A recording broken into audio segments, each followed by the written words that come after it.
Alhamdulillah Mbak masih diberi umur panjang ya. Sebelumnya bismillahirrahmanirrahim. Assalamualaikum warahmatullahi wabarakatuh. Salam sejahtera dan rahayu buat sahabat dan mbak semua. Harapan semua senantiasa diberi sehat dan selalu diberi rezeki yang melimpah tentunya. Amin amin ya rabbal alamin. Oke Mbak, kali ini saya kedatangan handphone Vivo Y19 atau 1915 kalau tidak salah Mbak ya. Vivo Y19 dengan kasus yaitu kerusakan pada layar Mbak.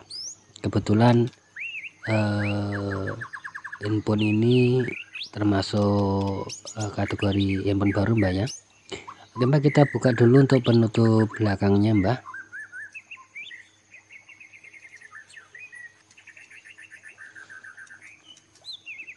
Kita buka dulu dengan menggunakan pisau. Di sini sedikit mengalami kesalahan saya Mbak. Di sini saya sedikit mengalami kesalahan. Saya pikir penutup belakangnya ini memang bisa dibuka, tapi saya pikir bautnya itu di situ Mbak. Setelah saya intip rupanya tidak ada bautnya Mbak. Setelah saya intip rupanya tidak ada bautnya. Jadi di sini berarti bisa disimpulkan proses pembukaan yaitu dari penutup belakang menyatu dengan frame gitu Mbak. Dan di sini juga lagi-lagi saya mengalami kesalahan. Bisa dilihat Mbak ya, ada dua baut yang perlu dilepas. Jadi ada dua baut di dekat konektor cas Mbak. Di bawah di bagian konektor cas itu harus kita lepas terlebih dahulu Mbak. Setelah kita lepas baru kita buka. Untuk pembukaan bisa menggunakan kuku jika kukunya panjang Mbak ya.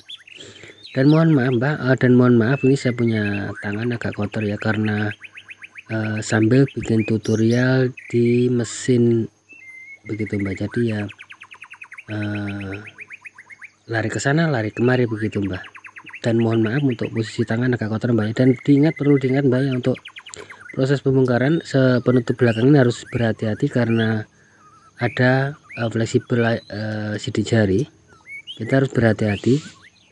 Kita angkat sedikit terus kita lepas baut untuk pemegangnya Mbak.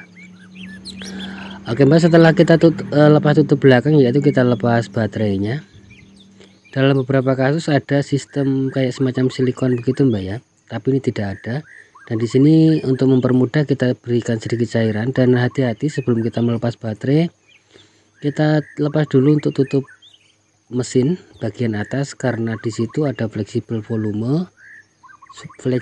switch volume yang mana sedikit menghalangi dalam kita melepas baterai. Jadi kita lepas dulu untuk tutup mesin. Sekali lagi ya buat saya brand members semua, untuk melepas tutup belakang saya wanti-wanti untuk kasus ini bukan cuma 1-2, banyak sekali saya dapati yang mana mengalami fleksibel sidik jari itu putus. Jadi hati-hati. Oke Mbak, kita lepas soket untuk tombol volume atau powernya. Kita berikan sedikit cairan di bagian baterai dengan catatan dengan harapan mudah dilepas. Oke Mbak, baterai sudah terlepas ya. Baterai sudah terlepas Mbak. Kita buka untuk kita berikan sedikit cairan supaya plastik pelapis mudah dilepas ya. Buat saya dan bapak semua yang mau berlangganan gratis untuk video-video terbaru atau tips-tips terbaru, monggo di subscribe dan nyalakan tombol lonceng Mbak ya.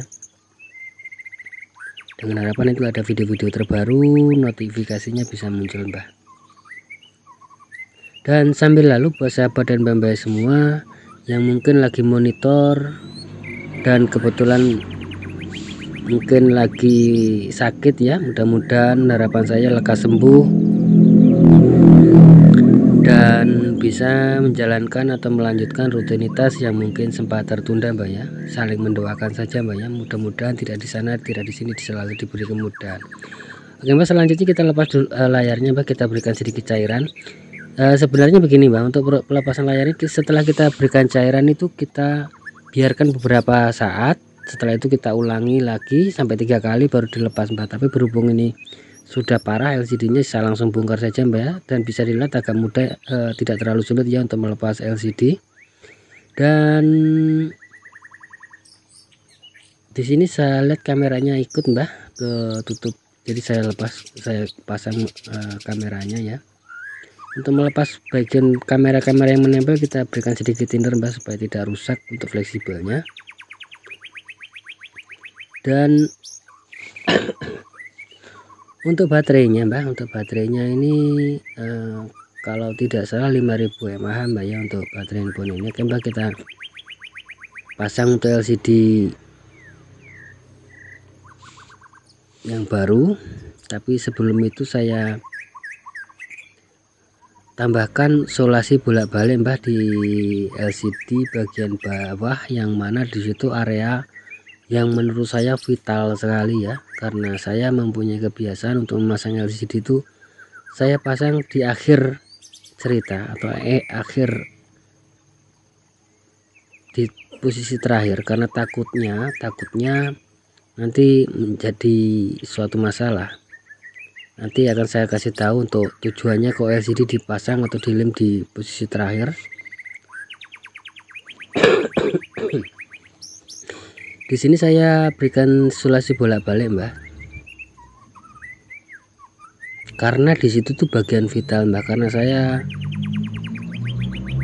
nanti di sini sedikit saya angkat supaya tidak goyang ya untuk fleksibelnya, karena di situ vital sekali ya. Setelah itu kita pasang LCD-nya, kita pasang soketnya, dan pastikan dinyalakan Mbak ya. Untuk pengecekan kita sedikit lipat, hati-hati dalam melipat. Setelah itu kita pasang baterai.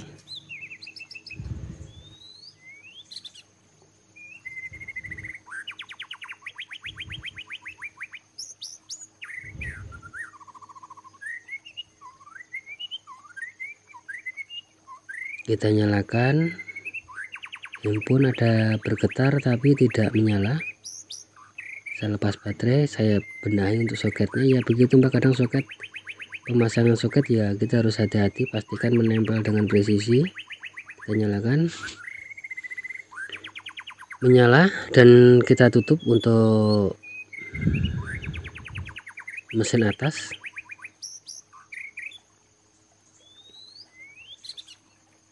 Sekali lagi buat sahabat dan semua yang lagi monitor ya, mungkin lagi sakit, harapan saya mudah-mudahan lekas sembuh Mbak ya. Dan kebetulan juga saya lagi pilek ini Mbak, makanya agak sedikit serak-serak basah. Dan buat sahabat dan semua, jika mau bepergian pastikan membawa mantel ya atau jas hujan, supaya nanti untuk jaga-jaga di jalan Mbak ya, supaya tidak pilek. Mbak, kita pasang untuk bautnya, dan mohon maaf video sedikit saya percepat untuk mengurangi durasi.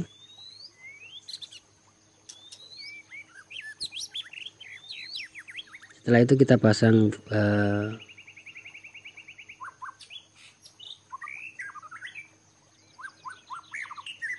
fleksibel sidik jari, kita pasang pengancingnya. Di sini Mbak, di sini banyak sekali yang mengalami sobek. Banyak sekali saya dapati yang mana di sini sobek ya, karena proses pembongkaran yang tidak hati-hati. Jadi buat sahabat dan membeli semua, hati-hati jika mau membongkar handphone. Dan mudah-mudahan dengan video ini bisa menjadi referensi ya, nanti kalau mau membongkar, mengganti layar atau apa. Nah di sini begini Mbak, kenapa saya tidak lem dulu untuk layar atau LCD-nya. Di sini bisa kita lihat, kita harus merapikan, menekan-nekan ya, kita rapikan itu supaya benar-benar presisi. Kita perlu menekan dengan daya tekanan yang kuat. Yang jadi masalah kalau sudah kita pasang LCD-nya, kita menekan, otomatis LCD kita jadikan tekanan. Yang jadi masalah nanti LCD-nya bisa mungkin retak, atau mungkin jadi layarnya ngeblank, atau mungkin malfungsi Mbak, kira-kira seperti itu. Dan mohon maaf Mbak, untuk proses pengeliman tadi Mbak ya, untuk proses pengeliman sempat lupa terekam. Jadi setelah selesai tadi untuk proses penutupan di belakang, kita lakukan pengeliman. Setelah pengeliman kita berikan karet seperti ini Mbak ya, kira-kira seperti itu Mbak. Dan kayaknya untuk pemasangan LCD atau pergantian LCD untuk Vivo Y19 kayaknya sampai di sini dulu Mbak ya. Kayaknya enggak terlalu susah ya, mudah-mudahan bermanfaat. Kayaknya sampai di sini dulu Mbak ya untuk video atau tips kali ini. Jika ada salah kata mohon dimaafkan Mbak ya. Insya Allah nanti umur panjang, bisa bertemu kembali dengan berbagi tips-tips terbaru tentunya Mbak ya. Oke Mbak, buat sahabat dan Mbak semua jangan lupa bahagia, berbanyak dalam mengucap rasa syukur dan sedekah Mbak ya. Dan khusus buat sobat muslim, sekedar mengingatkan saja, mari sama-sama kita berbanyak sholawat dan perbaiki sholat tentunya. Akhir kata akhir salam, wassalamualaikum warahmatullahi wabarakatuh.